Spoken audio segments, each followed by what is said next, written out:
Good morning students, welcome back to DAV college online classes. बच्चों, last time हमने अपना square wave generator के बारे में स्टडी किया था। आज का जो हमारा नया टॉपिक है that is a triangular wave generator. तो बच्चों, जब आपने स्क्वायर वेव जनरेटर को जो आपने उसका कंस्ट्रक्शन के बारे में देखा था, तो आपका जो स्क्वायर वेव जनरेटर बेसिकली कैसे कंस्ट्रक्ट किया जाता है कि उसमें क्या होता है आपके पास कि हम एक कंपेरेटर और इंटीग्रेटर का मिक्स करके हम उन दोनों को कंप्रेस करके हम ये बोल सकते हैं कि हम एक स्क्वायर वेव जनरेटर जो है वो बनाते थे। ठीक है, अब देखो उसमें स्क्वायर वेव के बारे में जैसे आपने जो ग्राफ उसका अपलोड किया था, जो एक ट्रायंगुलर वेव की तरह जो आपकी VC की वैल्यू जो थी, मतलब जो पोटेंशियल ड्रॉप अक्रॉस था कैपेसिटर हो रही थी, वो चार्जिंग और डिस्चार्जिंग की फॉर्म ऑफ एक्सपोनेंशियल फॉर्म में हो रही थी, इसीलिए वो हमारी कर्व इस तरह से थी। ठीक है, इस तरह से हमारी कर्व थी, दिस वन लाइक दैट। ठीक है, इस तरह से हमारे पास वो कर्व आ रही थी। लेकिन अगर हम बात करते हैं आउटपुट की, तो आउटपुट आपकी बेसिकली कहाँ जा रही थी? पॉजिटिव सैचुरेशन की तरफ जा रही थी या नेगेटिव सैचुरेशन की तरफ जा रही थी? मतलब उसकी एक ही वैल्यू, उसकी हमारे पास सिर्फ क्या थी? पीक वैल्यू थी इस बार। ठीक है, या तो वो पॉजिटिव सैचुरेशन थी या तो आपके पास क्या थी? नेगेटिव सैचुरेशन थी। इसीलिए हमारे पास जो है ये इस तरह से स्क्वायर वेव बनती है। स्क्वायर वेव बेसिकली हम रिप्रेजेंट उसको क्या कर देते हैं कि पूरी इस तरह से लाइंस को दिखा देते हैं। लेकिन जो एक्चुअल में स्क्वायर वेव होती है उसमें क्या होता है कि आपके पास सिर्फ यही पी पॉइंट सी जो है वो रिप्रेजेंट होते हैं, तो इसीलिए वो स्क्वायर वेव जनरेटर है। अब यहाँ triangular wave generator means that कि यहाँ पे जो वेव आपको मिलेगी वो किस फॉर्म में मिलेगी? ट्रायंगुलर वेव फॉर्म में मिलेगी। एक तो ये जनरेटर्स हैं, जनरेटर्स में भी आप लोगों ने एक चीज़ का ध्यान रखना है, जैसे ऑसिलेटर की हम बात करते हैं कि वहाँ पे कोई भी एक्सटर्नल इनपुट नहीं है, तो यहाँ पे भी किसी तरह का कोई भी हम एक्सटर्नल इनपुट जो है वो नहीं अप्लाई करते हैं। ठीक है, अब इसको बनाने के आपके पास दो तरीके हैं। या तो हम क्या कर सकते हैं कि एक जो स्क्वायर वेव जनरेटर है, ठीक है, और दूसरा आपके पास क्या है कि स्क्वायर वेव जनरेटर के साथ जो वो हम इंटीग्रेटर का यूज करके जो है ट्रायंगुलर वेव जनरेटर को क्या कर सकते हैं? कंस्ट्रक्ट कर सकते हैं। लेकिन हम एक दूसरे ही तरीके को लेके चलेंगे। एक दूसरा तरीका और है हमारे में, जिसमें हम क्या करेंगे कि आपका जो कंपेरेटर है और इंटीग्रेटर है, मतलब जैसे आपने वहां पे जो डिफाइन किया था ना, उसमें तो हमने क्या किया? मिक्स कर किया था अपने जो आपका, आप ये बोल सकते हैं कि कुछ पार्ट हमने कंपेरेटर का और कुछ मतलब इंटीग्रेटर को एज ए कंपेरेटर वहां पे हमने यूज किया था। बेसिकली आपने इस तरह से इस चीज को याद रख सकते हैं कि स्क्वायर वेव जनरेटर में बेसिकली हमने क्या किया था कि जो इंटीग्रेटर है उसको हमने एज अ कंपेरेटर यूटिलाइज किया था। अब यहाँ पे हम क्या करेंगे कि आपका एक कंपेरेटर और एक जो वो इंटीग्रेटर, दोनों को ही कंबाइन करके हम जो है इसका स्ट्रक्चर जो कंस्ट्रक्ट करेंगे। तो सबसे पहले हम इसके स्ट्रक्चर के बारे में देख लेते हैं कि आपके पास इसका जो स्ट्रक्चर है वो बच्चों कैसे बनेगा। ठीक है, तो जैसे कि मैंने बोला आपको, यहाँ पे आपके पास एक कंपेरेटर रहेगा और एक आपके पास क्या रहेगा? इंटीग्रेटर रहेगा। तो कंपेरेटर में बच्चों आपको पता ही है, क्या चीज पता है कि यहाँ पर हमारे पास रेफरेंस वोल्टेज होती है और एक में हम क्या करते हैं? सिग्नल को अप्लाई करते हैं। तो यहाँ से देखिए आप, सबसे पहले कि आपके पास एक कंपेरेटर रहेगा इस तरह से, नेगेटिव पॉजिटिव। ठीक है, और यहाँ से हम क्या करेंगे? ठीक है, अब जो हमारे पास इसके बाद हम क्या करेंगे? इंटीग्रेटर का यूज करेंगे। ठीक है, इंटीग्रेटर में भी आप लोगों को ध्यान होना चाहिए कि जो हमारा इनपुट होता बेसिकली वो क्या होता है? इन्वर्ट फॉर्म में आपको मिलता है। कैसे मिलता है आपको? इन्वर्ट फॉर्म में मिलता है। ठीक है,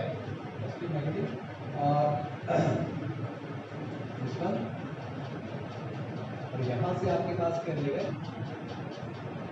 सी की वैल्यू आएगी और यहाँ से अब हम क्या करेंगे?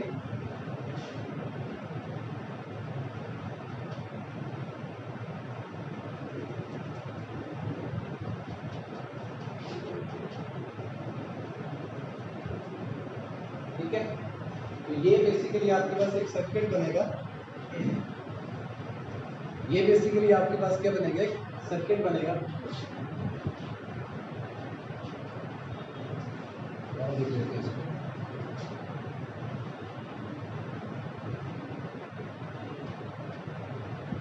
ठीक है, ये सी रहेगा आपके पास। और यहाँ से हम इसको क्या कर देंगे? कंबाइन कर देंगे। इसको ग्राउंड करने की जरूरत नहीं है, इस टर्मिनल को ग्राउंड करने की जरूरत नहीं पड़ेगी अपने को, हम डायरेक्ट इसका कनेक्शन करेंगे। ठीक है, यहाँ पे डायरेक्ट हम इसका कनेक्शन यहाँ पे करेंगे। दिस इज R1, इसको कंसीडर कर लेते हैं। This is R2 and this is R। ठीक है, इसको A1 नाम दे देता हूँ, इसको A2 नाम दे देता हूँ। यहाँ पे एज इट इज आपकी बैटरी कनेक्शन रहेंगी, ठीक है। बैटरी कनेक्शन हमेशा बनाए, अगर समटाइम मैं यहाँ पे मिस कर देता हूँ तो आप लोग अपने सर्किट में हमेशा इसको बना के रखें, ठीक है। दिस इज द आउटपुट जो आपको बेसिकली मिलेगी, दिस इज द आउटपुट जो आपको बेसिकली मिलेगी, ठीक है। तो ये आपके पास क्या है, एक ये आपके पास क्या है, सर्किट डायग्राम रहेगा, ठीक है। तो ये वाला पार्ट आपका क्या basically this is the integrator, और ये बच्चों आपके पास क्या कंपैरेटर। जो हमने कंपैरेटर का सर्किट हमने पहले भी ड्रॉ किया था। अब स्क्वायर वेव में उसमें क्या फर्क है, हमने वहां पे भी क्या किया कि कंपैरेटर और इंटीग्रेटर से ही हमने क्या किया, स्क्वायर वेव जनरेटर बनाया। लेकिन इसमें और उसमें फर्क क्या है कि इसमें हमने अलग से कंपैरेटर लिया है और इंटीग्रेटर लिया है, लेकिन वहां पर क्या है कि इंटीग्रेटर को ही एज अ कंपैरेटर हमने वहां पे यूज किया था। इस चीज का आप लोग ध्यान रखें। तो मुझे यहाँ तक जो है आप ये कह सकते हैं, यहाँ तक का जो पार्ट है दैट इज अ कंपैरेटर, ठीक है। और आगे जो है यहाँ से मतलब ये R1 रेजिस्टेंस जो हम लगा रहे हैं, इसके बाद का जो पार्ट है दैट इज अ इंटीग्रेटर, ठीक है। तो ये डिफरेंस आपको क्लियर हो रहा है स्क्वायर वेव जनरेटर और इंटीग्रेटर में। स्क्वायर वेव जनरेटर और इंटीग्रेटर में आपको डिफरेंस क्लियर हो रहा है कि स्क्वायर वेव में जब हमने कंस्ट्रक्शन किया, हमें बेसिकली इंटीग्रेटर को ही क्या किया, कंपैरेटर की तरह यूज करके उसको कंस्ट्रक्ट किया है। यहाँ पे दोनों को अलग अलग किया, ठीक है। तो यहाँ तक बात आपको क्लियर हुई, ठीक है। तो ये बच्चों क्या कर रहा है, कंपैरेटर का काम कर रहा है। दिस इज अ कंपैरेटर, आप यहाँ कह सकते हैं कि this is a V1 voltage, और यहाँ पे जो वोल्टेज है दैट इज 0। हमने यहाँ पे इसको क्या रेफरेंस वोल्टेज ले लिया, और यहाँ पे हम क्या कर रहे हैं, कोई वोल्टेज अप्लाई कर रहे हैं। अब देखो कि यहाँ पे क्या है, आपका comparator, this is a comparator, ये पार्ट क्या है, कंपैरेटर है। अब हमें पता है कि जो कंपैरेटर की जो आउटपुट होगी दैट इज, वो हमारे पास क्या है, या तो पॉजिटिव सैचुरेशन आएगी या तो नेगेटिव सैचुरेशन आएगी, ऐसा होगा हमारे पास, ठीक है ना। कंपैरेटर के केस में क्या होगा कि या तो आपके पास क्या मिलेगी आपको, अब यहाँ पे आउटपुट बेसिकली मिलती क्यों है। अब देखो यहाँ पे तो हम कुछ भी अप्लाई नहीं कर रहे हैं, यहाँ देख रहे हैं कि हमने तो कोई इनपुट सिग्नल भी अप्लाई नहीं किया, लेकिन जब हमने सिर्फ और सिर्फ कंपैरेटर के बारे में स्टडी किया तो वहाँ पे हम इनपुट सिग्नल दे रहे थे, तो वहाँ प्रेशर चल रहा था। लेकिन यहाँ पे हमने पूरे सर्किट में किसी तरह का कोई भी इनपुट सिग्नल या इनपुट वोल्टेज अप्लाई नहीं की है, कोई भी इनपुट वोल्टेज अप्लाई नहीं की है। इट मींस दैट जो चीज़ मैंने आपको बताई है कि यहाँ पर क्या होता है, नॉइज वोल्टेज होती है, जिसके कारण हमारे पास कुछ ना कुछ आउटपुट इनपुट हमें मिल जाता है। लेकिन उससे भी एक छोटा सा हमारे पास होता है कि कोई भी चीज़ क्या आइडल नहीं होती, तो हमारे क्या होता है कि जब हम इनपुट में कोई भी वोल्टेज अप्लाई नहीं करें, still we are getting the output, that is because of the output offset voltage. वो हमें क्यों मिल रही है, आउटपुट ऑफसेट वोल्टेज की वजह से मिल रही है। वही आउटपुट ऑफसेट वोल्टेज जो बेसिकली फीडबैक का काम करके इसके इनपुट में, जो कि हमारे पास यहाँ पे क्या होता है, BID होती है, उसी को डिफरेंशियल मतलब उसी को एम्पलीफाई करके हमें देती है। लेकिन मेन बात क्या है कि या तो क्या होगा, अगर मैं इस कंपैरेटर की बात करता हूँ तो इसका आउटपुट या तो आपके पास क्या आएगा, ठीक है, इसको V नॉट, इसकी आउटपुट को हम बच्चों V नॉट कंसीडर कर लेते हैं, और यहाँ पे जो V नॉट डैश कंसीडर कर लेते हैं, ठीक है। उसको हमने क्या मान लिया, V नॉट मान लिया, और उसको क्या मान लिया, V नॉट डैश मान लिया। बुक के अकॉर्डिंग चलते हैं, इसको डैश ले लेते हैं और इसको V नॉट, कुछ भी ले लो, कोई दिक्कत नहीं है। हम उसके अकॉर्डिंग अपनी जो वैल्यूज है उसको हम चेंज कर सकते हैं। ये तो आपकी assumption, आप कुछ भी मान सकते हैं कि output of the comparator that is V not dash ले ली, और आउटपुट ऑफ द सर्किट जो आपके सर्किट का आउटपुट आएगी दैट इज V नॉट। अब क्या होगा, मैं क्या कह रहा हूँ कि आपकी जो आउटपुट ऑफ द कंपैरेटर होगी, या तो वो पॉजिटिव सैचुरेशन होगी या तो नेगेटिव सैचुरेशन। पहली बात क्लियर। तो इसकी वर्किंग को समझने के लिए हम क्या कंसीडर कर लेते हैं कि लेट कर लेते हैं, हम ये सपोज कर लेते हैं कि to understand the working of the triangular wave generator, let us assume that कि the output of the comparator A1, की जो मैंने इसको A1 नाम दे दिया, A2 नाम दे देते हैं अपने, कि जो आउटपुट होगी कंपैरेटर A1 की, वो क्या है आपके पास, पॉजिटिव सैचुरेशन, ठीक है।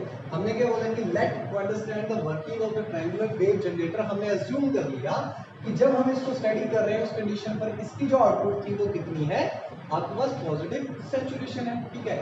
Let output of the comparator, ठीक है, V not dash is equal to positive saturation, मान लिया हमने इसको। इसकी जो आउटपुट होगी बच्चों वो कितनी है, पॉजिटिव सैचुरेशन। अब देखो ये इसकी आउटपुट जो है वो इसके लिए इनपुट का काम करेगी इसका इनपुट, और ये इसका इनपुट जो है बच्चों वो क्या है, नेगेटिव टर्मिनल पर है। इसका मतलब पहली बात तो क्या होगी कि जो हमें आउटपुट में मिलेगी वो इसका इन्वर्ट फॉर्म में मिली। पहली बात तो क्लियर हुई। हमने क्या बोला, इसकी पॉजिटिव सैचुरेशन होगी, बिल्कुल पॉजिटिव सैचुरेशन होगी। अब इसकी जो वैल्यू हमें आउटपुट में मिलेगी वो क्या मिलेगी, इन्वर्ट मिलेगी, क्योंकि ये इनपुट जो है इसके लिए इनपुट का काम करेंगे और वो इनपुट कहाँ पे लगा है, negative terminal of the op amp लगा है, इसलिए जो इसकी आउटपुट आएगी वो क्या आएगी, इन्वर्ट फॉर्म में। ठीक है, तो मतलब इसकी जो आउटपुट की वैल्यू वो किसकी तरफ प्रोसीड करेगी, नेगेटिव की तरफ प्रोसीड करेगी, और कुछ टाइम के बाद एक कोई वैल्यू जो वो एंटेन करेगी, कोई पर्टिकुलर वैल्यू तक कि नेगेटिव जाएगी, ऐसा तो नहीं कि नेगेटिव जाती रहेगी जाती रहेगी जाती रहेगी, किसी पर्टिकुलर वैल्यू तक क्या करेगी, वो क्या करेगी, मतलब ये कुछ टाइम के बाद हम ये बोल सकते हैं कि वो किसी पर्टिकुलर नेगेटिव वोल्टेज को क्या करेगी, मेंटेन करेगी। अब उस वोल्टेज को बच्चों हम कहते हैं रैंप वोल्टेज। कैसे रिप्रेजेंट करेंगे इसको, आर रैंप। अब एक चीज याद रखें, इसको मैं आर रैंप ही क्यों बोल रहा हूँ, मतलब इस वोल्टेज को मैं रैंप वोल्टेज ही क्यों बोल रहा हूँ। नॉर्मली आप लोगों ने रैंप तो सुना ही वर्ड, ठीक है ना, कि जहाँ पे हम देखते हैं कि बड़ी बड़ी बिल्डिंग्स होती हैं, इवन हमारे जो कॉलेज है, कॉलेज में भी रैंप है, एक तरफ सीढ़ियाँ हैं और एक तरफ क्या रैंप है। तो रैंप हमेशा कैसा होता है, एक तरह स्लांट, या तो वो इंक्रीज या तो वो डिक्रीज। तो यहाँ पे ऐसा ही हो रहा है कि आपकी वोल्टेज जो है या स्लाइटली इंक्रीज कर रही है या स्लाइटली क्या करेगी, डिक्रीज करेगी, इसलिए उस वोल्टेज को हमने क्या बोला, रैंप वोल्टेज। मतलब ये जो आपके पास सिचुएशन आती है इस तरह से, ठीक है। इसमें हम देख रहे हैं यहाँ से अगर हम देखें तो या तो हम इस चीज़ का समझ सकते हैं कि वैल्यू क्या डिक्रीज कर रही है, इसी चीज़ को हम यहाँ से देखें तो यहाँ से हम क्या बोलेंगे, वैल्यू इंक्रीज करें। मतलब जब हम नीचे खड़े हैं, हम चीज़ को इस तरह से ऑब्जर्व कर रहे हैं तो वो चीज़ इंक्रीज कर रही है, ऊपर खड़े हैं तो हम क्या बोलेंगे, वो चीज़ डिक्रीज कर रही है, दैट इज, ठीक है। तो इस वोल्टेज को हम क्या बोलेंगे, बेसिकली रैंप वोल्टेज बोलेंगे। अब आ जाओ यहाँ पे, हमने शुरुआत में क्या बोला कि हमने आउटपुट ऑफ द कंपेरेटर जो A1 था उसको हमने क्या अज्यूम किया, आपने क्या अज्यूम किया, positive saturation. this positive saturation is the input of the इसका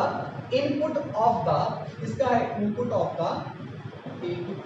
अब बच्चों A2 आपका इंटीग्रेटर, A2 आपका क्या है, इंटीग्रेटर है। और स्क्वायर वेव में अपने इंटीग्रेटर में हमने चीज पढ़ी है कि जब आप स्क्वायर वेव अप्लाई करते हो that will provide you a triangular wave, यही देता है आपको। देखो यहाँ पे, अब यहाँ पे तो आपने क्या बोला कि पॉजिटिव और नेगेटिव होगी, तो इसकी वैल्यू बेसिकली ना इस तरह से होगी बच्चों, इस तरह से, ठीक है, पॉजिटिव सैचुरेशन, ठीक है, positive positive positive positive negative positive negative positive negative, मतलब इस तरह की एक वेव आपके पास आएगी। हम तो सिर्फ अभी इसी पार्ट की बात कर रहे हैं, उसके बाद इस पार्ट पर आएंगे, फिर इस पार्ट पर आएंगे, फिर इस पार्ट पर, फिर इस पार्ट पर, मतलब अभी हम सिर्फ इस वाले पार्ट की ही बात कर रहे हैं, ठीक है, इस वाले ही पार्ट की बात कर रहे हैं, ठीक है।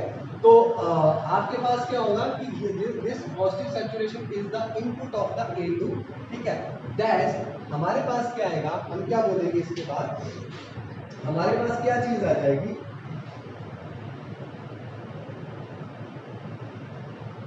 ठीक है। तो हमने क्या बोला कि this positive saturation is the input of the A2, is the input of the A2, इसकी जगह पे लिख लो, is the input of the integrator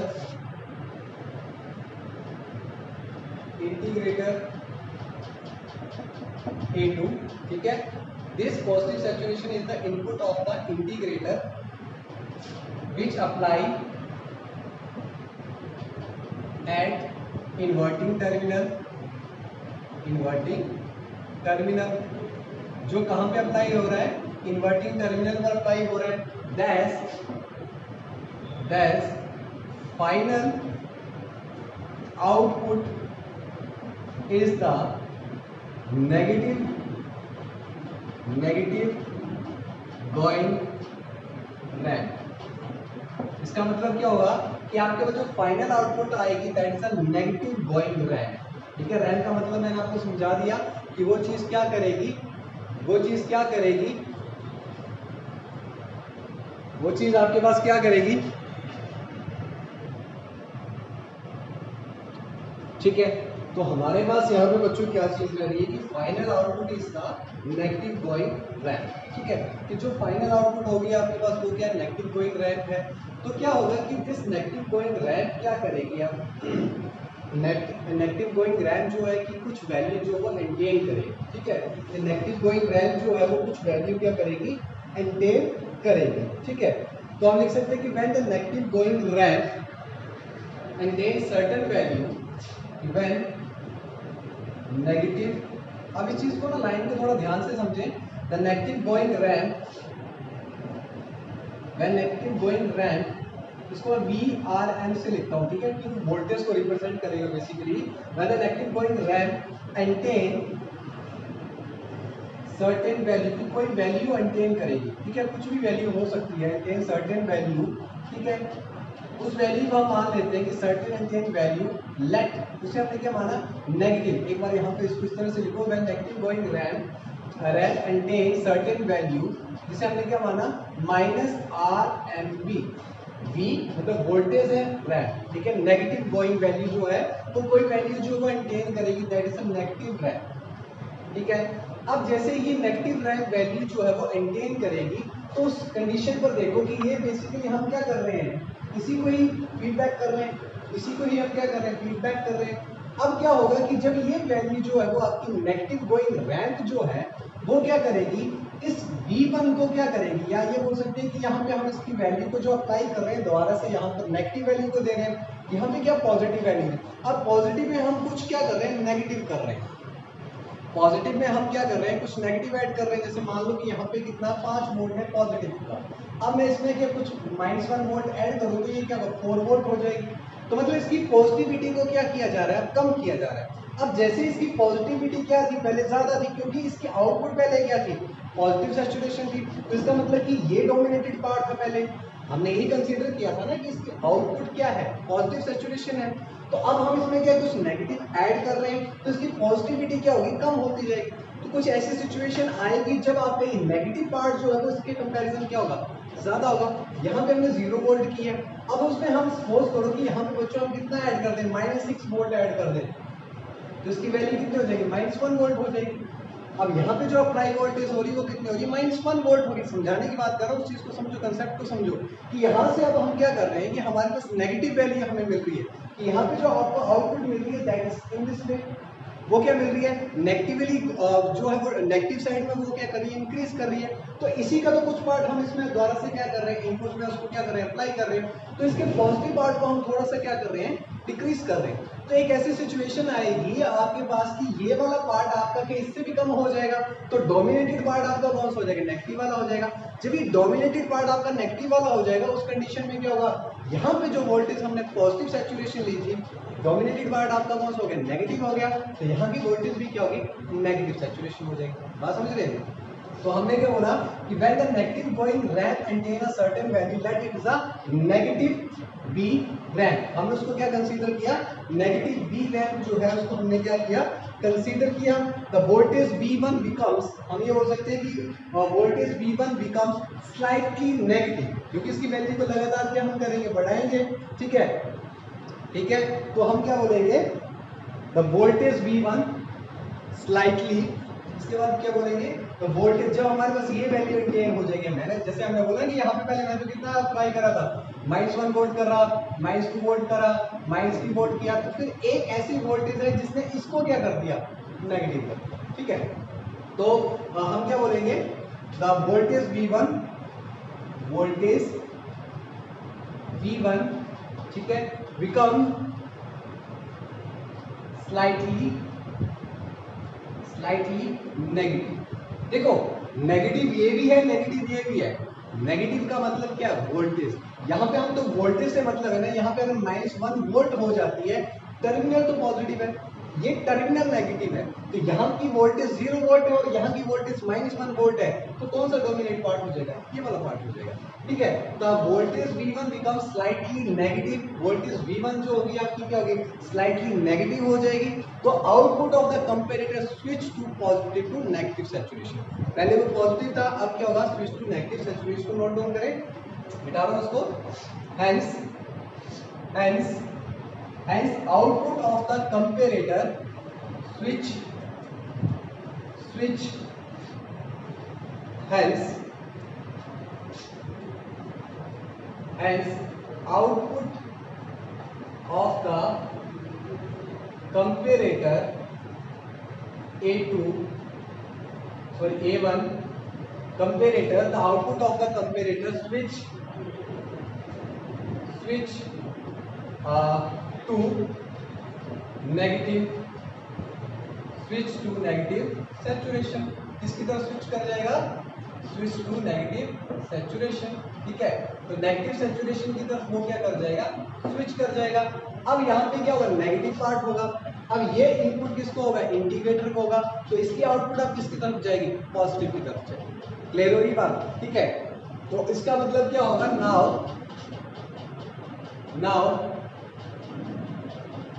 now negative saturation is applied to the input of the integrator. Now negative saturation is applied to the input of integrator. ठीक है, कि now the negative saturation is applied to the input of the integrator की input of the integrator को वो apply किया जाएगा। अब वो अगर इनपुट है यहाँ पर अप्लाई, तो इसका मतलब अब जो आउटपुट आएगी, फाइनल आउटपुट, वो किसकी तरफ आएगी? पॉजिटिव गोइंग रैंप की तरफ। ठीक है, पॉजिटिव गोइंग रैंप की तरफ। ठीक है, तो आप क्या लिखेंगे? The negative saturation voltage is applied to the integrator. Now the final output will stop integrate. उसको वो final output जो है वो integrate करना stop करेगी और the final output will stop the negative going and begin to the positive. अब यहाँ से क्या बोलेंगे? इसके बाद हम क्या लाइन लिख सकते हैं यहाँ से कि now the negative saturation is applied to the input of the integrator. ठीक है, and हम ये बोल सकते हैं and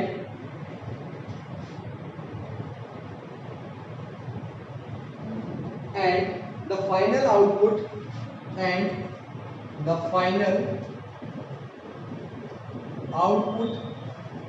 stop integrate मतलब जो नेगेटिव की तरफ अब जो चीज जा रही थी वो रुक जाएगी। मतलब सिंपल सी मतलब यहाँ पे क्या है कि नेगेटिव गोइंग जो रैंप थी वो अब क्या होगा? रुक जाएगा। और क्या होगा? जो आपका नेगेटिव गोइंग रैंप जो है वो स्टॉप हो जाएगा। अब वो किसकी तरफ मूव करना शुरू करेगा? पॉजिटिव की तरफ। ठीक है, तो and the final output stop integrate. ठीक है, the negative going ramp is stop and begin to move positively ठीक है, किसकी तरफ मूव करेगा? पॉजिटिव की तरफ वो क्या करेगा? मूव करेगा। ठीक है, यहाँ पे क्या करेगा? पॉजिटिव की तरफ मूव करेगा। द आउटपुट, ठीक है, अब क्या होगा? वो पॉजिटिव की तरफ मूव करना शुरू करेगा। देखो बच्चों, अब जैसे वहां पे उसने क्या किया था कि एक नेगेटिव रैंप की वैल्यू कंटेन किया था, अब पॉजिटिव की तरफ जाते हुए वो क्या करेगा? एक पॉजिटिव वैल्यू कंटेन करेगा। अब देखो वो वैसे ही यहाँ से क्या हो रहा है? फीडबैक किया जा रहा है पॉजिटिव की तरफ। ठीक है, वो क्या हो रहा है कि पॉजिटिव की तरफ उसको क्या किया जा रहा है? फीडबैक किया जा रहा है। अब जब उसको पॉजिटिव की तरफ फीडबैक किया जाएगा तो क्या होगा? अब यहाँ से देखो, अब इसमें क्या किया जा रहा है? पहले यहाँ पे नेगेटिव वैल्यू थी, ये वाला पार्ट आपका डोमिनेट था। अब यहाँ पे हम उसको क्या कर रहे हैं? फिर से अप्लाई कर रहे हैं पॉजिटिव की फॉर्म में। अब ये जब इसको हम पॉजिटिव की फॉर्म में अप्लाई करेंगे तो क्या होगा? ये वाला पार्ट जैसे डोमिनेट करेगा, अगर ये पार्ट क्या कर जाएगा? डोमिनेट कर जाएगा, तो अब आपकी जो वैल्यू फिर से स्विच किसकी तरफ कर जाएगी? पॉजिटिव सैचुरेशन की तरफ स्विच कर जाएगी। ठीक है, ठीक है,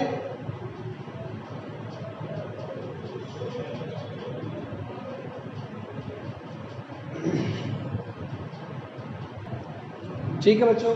अब यहां से हम क्या बोल सकते हैं कि when voltage reach positive ramp, ठीक है, वो कहां पहुंच जाएगी? पॉजिटिव रैंप पर पहुंच जाएगी। द फाइनल आउटपुट जो होगी बच्चों आपके पास, जो फाइनल आउटपुट या आगे हो सकता है वोल्टेज एट कहां पर? V1 पर। ठीक है, वोल्टेज एट V1 स्लाइटली, वो किससे ज्यादा हो जाएगी? Slightly above 0 volt. तो क्या होगा कि जो आउटपुट होगी आपकी कंपैरेटर की, अगेन स्विच कर जाएगी किसकी तरफ? पॉजिटिव सैचुरेशन की तरफ। ठीक है, the output of A1 again switch again switch to positive saturation, ठीक है। और इसी तरह से बच्चों प्रोसेस जो है इसका चलता रहेगा। तो ये बेसिक इसकी थ्योरी थी।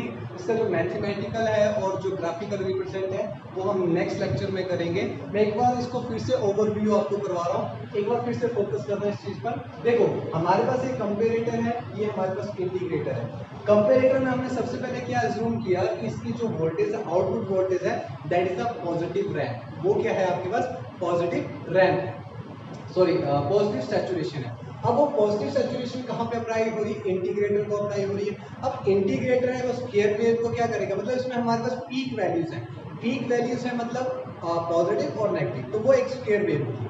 तो उसकी जो आप, चलो उस चीज को भी आप छोड़ दो एक बार कि आपके पास स्क्वायर है या क्या है, जब हम ग्राफ बनाएंगे उसमें और ज्यादा क्लियर हो जाएगी, ठीक है। तो सबसे पहले तो आपने क्या चीज याद रखी कि यहाँ पे हमने क्या लिया? पॉजिटिव सैचुरेशन ली।